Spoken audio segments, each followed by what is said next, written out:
The largest healthcare strike in the country, and now some workers are headed to the picket line for day 2 of a 3-day strike. Kaiser Permanente workers say they have been negotiating since April for increased staffing levels and pay that is fair for their work rate. Emily Gurish shows us their reactions to current labor offers. Patients are angry. Patients are angry with wait times. They're angry that they can't get in to see, primary care or specialty care for months at a time, just because we simply don't have the staff to see everyone. Eldina Hodzik is a nurse at Kaiser Permanente's Sunnyside.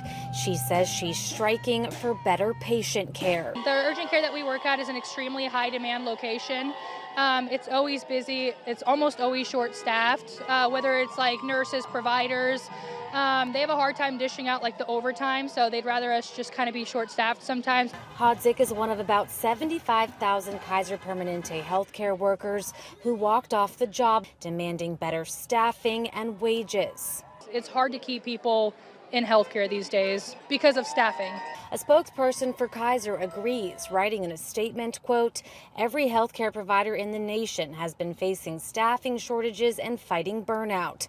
The statement also says Kaiser pays more than competitors, but the union doesn't agree. Kaiser's accusations that our members are overpaid is just outrageous. We know that it's been difficult for all working people to make ends meet when we see the high price of gas, the high price of groceries, and all of those things going up, and Kaiser workers' wages have not gone up to meet them. Kaiser says its current offer includes a $21 minimum wage in Washington and Oregon and wage increases of 12.5% over 4 years.